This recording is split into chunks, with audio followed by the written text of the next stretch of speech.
guys, welcome back. Haven't done much on this channel because I've just been really busy. This week I need to get this dually ready for paint. Also, last week I sandblasted a bunch of these parts for the motorcycles that I'm painting. All this stuff over here needs to be silver, and I believe everything over here is white. This is going to be Tesla Pearl White with a black stripe. Now, the funny thing with this is when these old Yamahas were made, the black stripe, they painted the gas tank black first, then they put the white over top of the black, which is opposite how most people would do it, but they want it to be like that again. They want to be able to feel the tape line between the white and black, and it needs to be in the right orientation. They show these bikes at bike shows, so they like to try to get them as close to original looking as possible. It was some sort of a pearl white back in the day, and I guess the closest match they have come up with is a Tesla Pearl White, so I need to get some of that paint. But anyway, so we're going to be working on these parts later this week. Minor body work on these fenders and stuff. Just a couple little dings and dents. So what we'll do is we'll probably fix the dings and dents, put epoxy primer on them all, and then from there we will put on 2K primer, probably 3-4 good coats, block it down and see what they look like. So they shouldn't be too bad. But today I'm going to be working on, I got to paint some parts for a boat this morning for a buddy. After that I'm going to be working on the dually. And as you can see where I had sprayed that rust inhibitor, how everything turned black in color. That is awesome. It worked really well. Goes on clear, turns the rust black.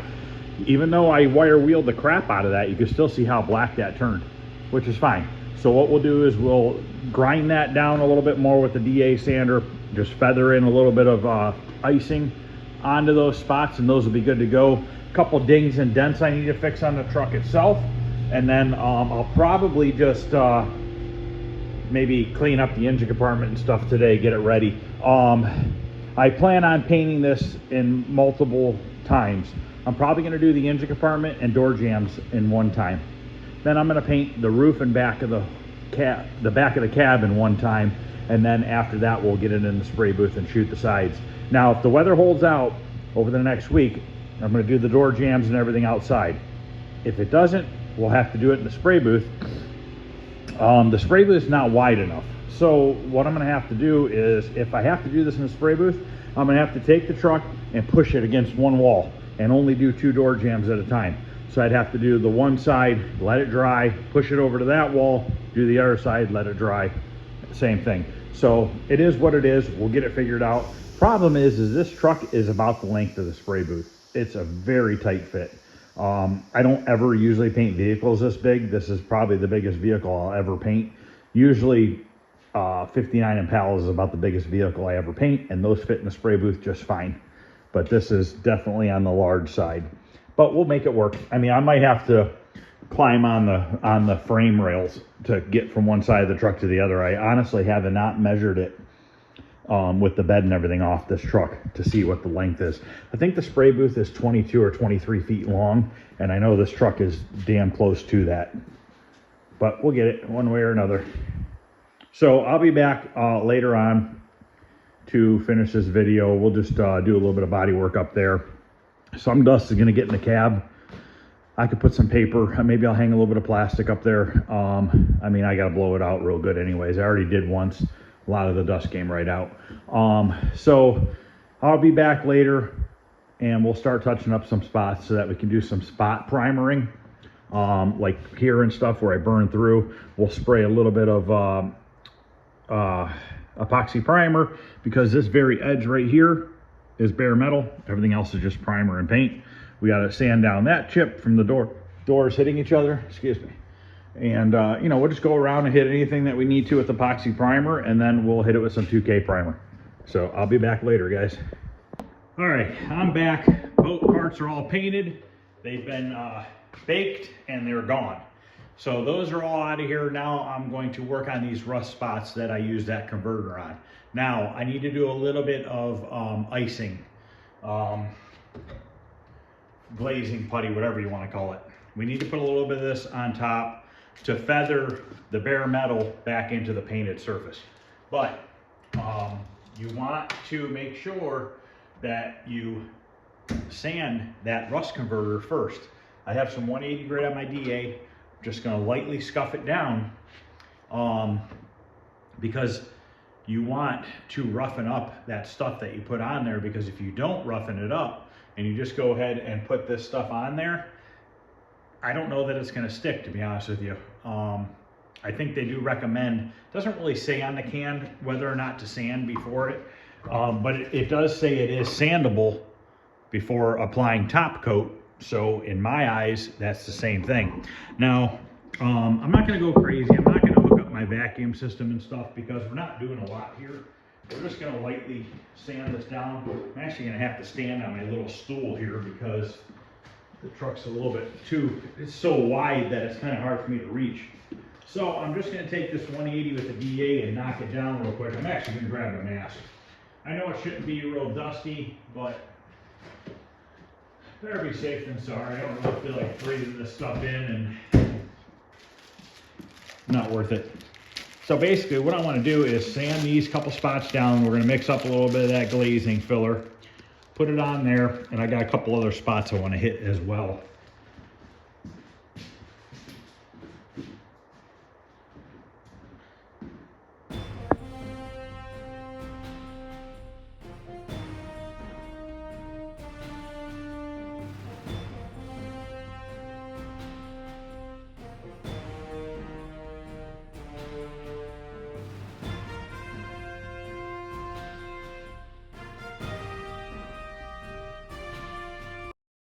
Okay, I'm waiting for those areas to dry. Basically, that's all I'm doing is blending the bare metal back into the paint. And that's all, that's why we're using this real thin glazing compound, is just to make the surface the same height all the way through. I also had a ding down here that I fixed. I had a little scratch right here and a little ding right here. So I filled that in with some filler too. Now I was going to use a little bit of epoxy primer because I did break through to the bare metal just a tiny bit in these couple spots, but you know, I'm just going to use this 1K spray can primer instead. This can go over bare metal. It is designed to go over bare metal. It is fine. So we're going to use this rather than mixing up epoxy primer, because those spots are tiny that are bare metal, and also having to mix up 2K primer. So we're going to use this 1K 3-in-1 primer. Also, the filler I used can be applied directly over bare metal, but if you think about it, there's really not a lot of bare metal because that rust converter was on there, and so all I did was kind of scuff it down. So there really wasn't a lot of bare metal itself. A couple little spots right here where these were chipped, so those are now sanded and blended out. A little tiny chip down here I put some filler on, so not much. I'm going to go around and hit these spots with the sander once they set up, and then we'll spray some of that primer on those spots, and then I'm probably just going to let it dry tonight, and then tomorrow afternoon I'll probably work on this again, and maybe I'll take it outside. I think it's supposed to be decent tomorrow. Next weekend it's supposed to be like 80 degrees, I think. So I might try to get the jams and stuff painted outside. That would be really nice and a lot easier and a lot less hassle. I'm going to get a little bit of dust in the interior, but I blew it out really good last weekend, and it's really not dirty in here. It looks like a disaster right now because everything's kind of thrown in there, but once it gets all put back together and wiped down and cleaned up, it'll look nice. So I'm going to let that dry for about another 15 minutes and lightly hit it. Probably hit it with a block sander by hand, and then maybe use a little bit of a DA to blend it in. We'll see how it turns out. I'm probably just going to go grab some plastic and slide it in there and just kind of catch some of that dust so it doesn't fall into the vent on the dash. Okay, I stuffed plastic behind the headliner, draped it down so now it won't go into the vents on the top of the dashboard or anything like that. I'm going to take some 180 grit on my hand block, and we're just going to hand block sand this. We're not going to go crazy. So we have 80 grit on here. I don't know if I just said 180, but this is 80 grit. Then we're going to go to 180 grit. But I'm going to go up there, block this down, take this 80 grit, feather it into the old paint, and then see what it looks like after I get done doing that.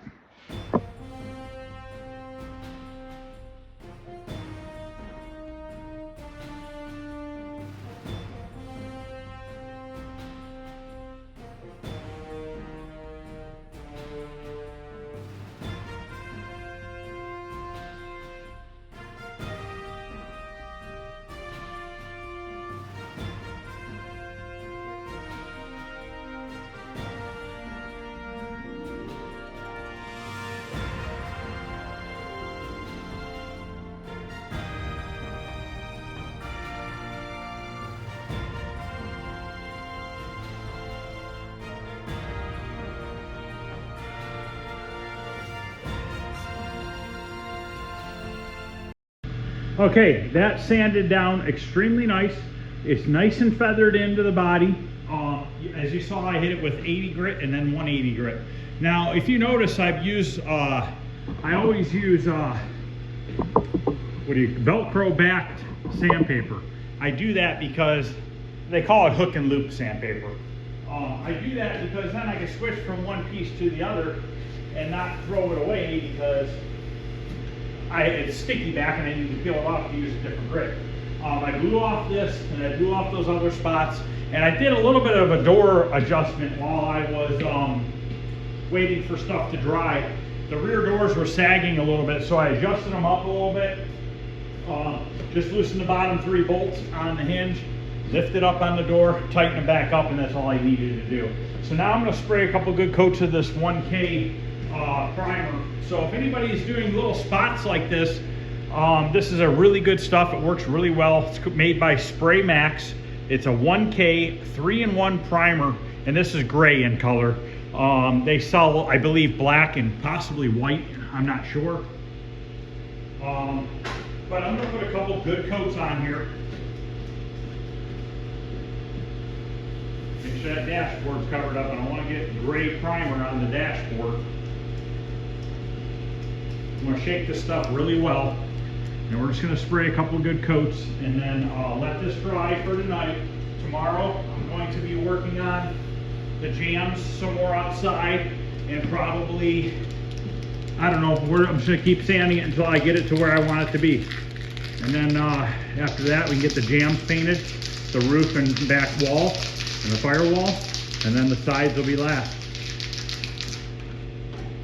All right, so let me get my first coat on here.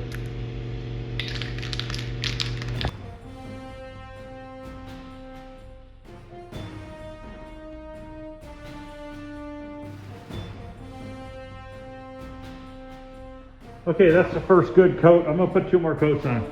I probably won't do it on camera. You guys get the idea. Well, I'm waiting for this first coat to dry. As you can see, it dries really fast.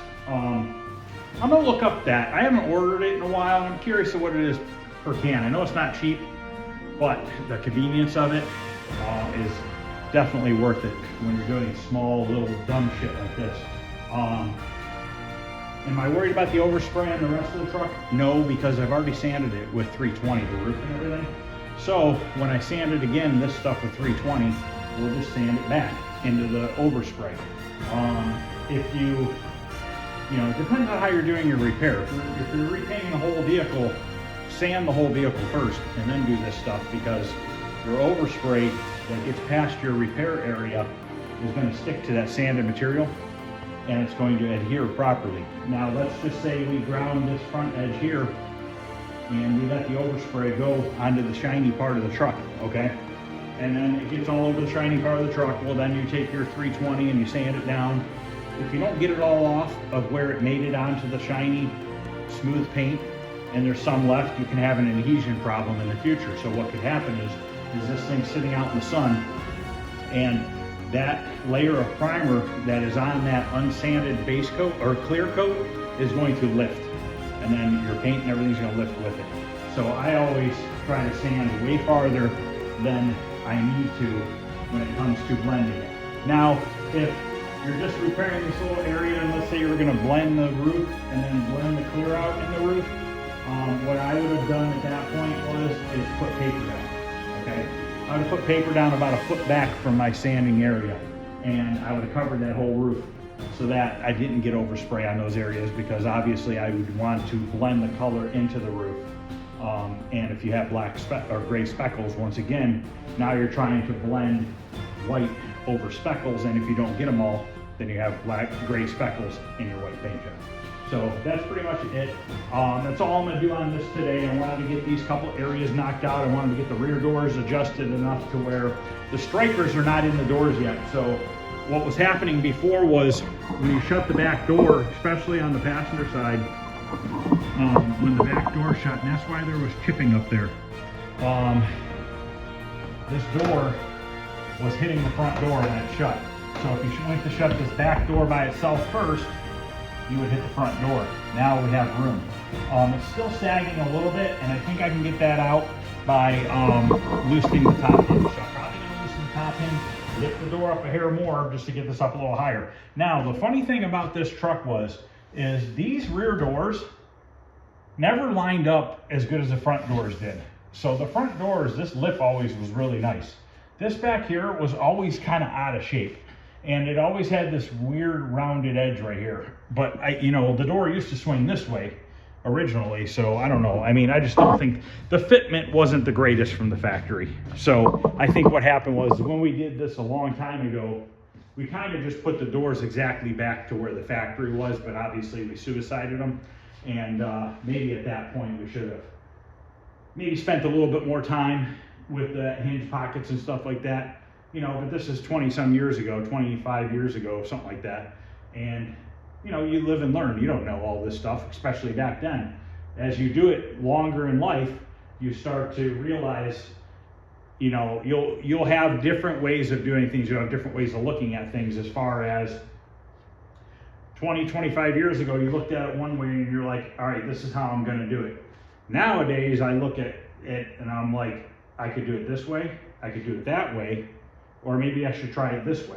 You know what I mean? So as you get older, you've done it enough to where you've been through all the different scenarios of what could happen, and you learn more about how to adjust doors and fenders and windows and all that stuff, and you get better at it as you get older because you've been there before, you've dealt with that before. Just like this door is still hanging a little bit low on the front side. I know that I've already taken all the slack I can out of the bottom hinge. So I know in my head now I need to loosen the top hinge and let's shove it back towards the back of the car. We have room between the cab corner and the back door. So I know that I could shove that top hinge a little bit and we can tighten up that gap a little bit. That's another thing with these trucks. The body lines are not perfect on it. Nowadays, I guess if I was building this truck now and it was going to be a show truck, I would get the doors perfectly lined up as best as I could possibly get them so that when they shut, they were perfectly at the same height from each other. And I wouldn't worry about my gaps coming up and down. You know why? Because I would weld. If I had to, I would weld a rod on the edge of the door or just build up weld down the side of the door and I would fix that body gap afterwards. 20, 25 years ago, you didn't think of stuff like that. You were just trying to get it as close as possible and get the best case scenario from your body line going up and down to your body line going opposite way, horizontal and vertical lines. You try to just line it up the best you could, Nowadays you say, screw it, I'll cut the damn metal. And that's what I do nowadays. I don't give a shit. If I have an old car and I buy a good mark fender and it doesn't fit the door perfectly, I just cut the metal. I'll just hack the fender right up the side, re-weld it together, move it over, move it out, put a piece of welding rod in there to fill in a gap, whatever I have to do. But, like I said, you live and learn and you just don't know all this stuff and nobody ever does. Don't get me wrong, there's some really talented people out there that just get it from the beginning, but most of us don't, and you have to learn from your mistakes. And that's pretty much what it is. So now, I know that I can get these a lot closer than they are. But we're not going crazy with this. This is not like a world-renowned show car or anything like that. So we're not trying to get like body lines that are perfect quarter inch all the way up and down. I mean, if it varies a 1/16 of an inch, it's not a big deal. So, all right, guys. Well, I'm going to end this video. Tomorrow I'm going to continue on sanding door jambs, probably the firewall, stuff like that. I'm probably going to take this back outside. I'm going to pop off that battery tray on the passenger inner wheel well so that I can get to painting the whole inner wheel well and stuff like that. We'll probably pop off the windshield wiper motor, drape that down. Anything we can get off the firewall, we'll probably just pull off the firewall to try to make it a little bit easier to paint that. So thanks for watching, guys. There's going to be a lot more videos coming. We're going to be working on, after this leaves, I'm working on a 72 Mustang convertible, which has been back there for years. I painted it a long time ago, probably over 10 years ago. The car sat, never got put together. About 5-6 years ago, it came back here to get assembled. Well, I was really busy at the time. I said, hey, you can bring it. It's gonna have to sit in the back. I don't have time for it right now, no big deal. But then COVID hit and he was slow with work, so he didn't want to work on the car. and whatever. I mean, it is what it is, but I need to get it in here. I need to get it finished. I need to get it running and driving and get the interior in it. Gonna have to do a ton of paint touch-ups to it. It's been sitting for a long time, but we'll get it touched up. Might repaint the outside, I'm not sure yet, but we'll make it look nice and new. And then a 59 hardtop's gonna be coming up here. That's also been here for a while. I was working on it for a while. I took all the loose panel, I took the whole car apart, all the loose panels. Actually, the car was basically a bare shell when I got it, but the shell was together, but there was no motor or transmission or anything like that in the car. But I took it all apart. I had done all the body work on all the parts of the car. And I had it in 2K primer and I stuck it in the back building, which doesn't have concrete yet. And one thing led to another, and it ended up sitting back there for like 2 years. Well, it turned out I brought the parts back in the front shop to sand them down and get them ready for paint. And sanding the primer down, and I noticed surface rust under the 2K primer. So I didn't even call the guy right away. I literally just stripped all the parts down to bare metal. So I took every door, fender, all the body work out of everything, stripped it down to bare metal, re-body worked it, epoxy primered it, 2K primered it, blocked it, and then I painted 2K single stage urethane over the parts years ago. And just so it wouldn't rust again on me. There's still some more work that needs to be done to them, I'm sure, but that's gonna be another one that we're going to be completing. I think we're gonna be completing it all the way. I think I'm gonna be doing the engine, the trim, the interior, and all of it. But anyways, that's gonna be coming up here. I'm gonna shove that 59 hardtop in the spray booth, and then I'm gonna put that Mustang over here where this truck is for now. And then I plan on getting that back, half of that back building done. I'm gonna get half of it poured with concrete. Hopefully my concrete guy will pour in the winter time. I'll heat it for him. I just hope his guys are around and we can get half of that building poured.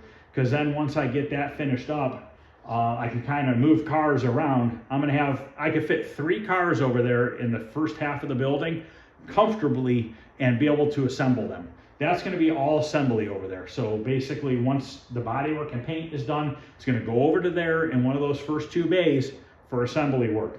So I'm going to have tables that I can lay out all the parts on, do a real nice job on all of it. I think it'll work out really well. This front part here is going to be my dirty area. It's going to be where all the bodywork, paint, wet sanding, and buffing happen, and then it goes over there for assembly. But what I'm saying though is the 59 and the Mustang are going to kind of be sitting up here for probably a good month and a half, where I don't really work on them much because I'm going to be concentrating on getting that done. Once I get that done, I'll probably take the 59, stick it in one of the assembly bays because I still need to do some work to the shell of it itself. And I'll probably work on painting the body panels for the vehicle, and then get those staged over there and then bring the body back over here to finish that up. So there's going to be a lot going on. There should be a lot of videos starting again here real soon. I've been having to work on the house and just a bunch of things that I've had to try to get caught up on. Also this week, we need to squeeze in these motorcycle parts that I showed you earlier today, these Yamaha parts. We need to get these in primer and get them ready for paint so that I can get these things done and out of here so the guys can get those motorcycles put back together. I don't know if they have the frames back yet from the powder coaters, but I'll have to talk to them this week. But I want to get these things wrapped up in the next week and a half so I can get them out of here, out of my way, and get this thing ready for paint. So thanks guys for watching. I appreciate it. Any questions or comments, feel free to ask. If you guys are interested in seeing a lot more stuff, please give me a thumbs up. Subscribe if you haven't subscribed. I'd appreciate it. Share the videos, that would be great. And we'll have a lot more cars coming up.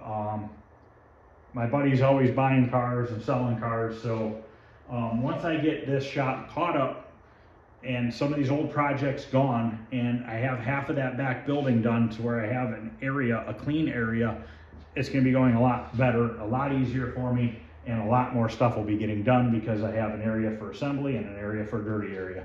So thanks for watching, guys. I'll see you later.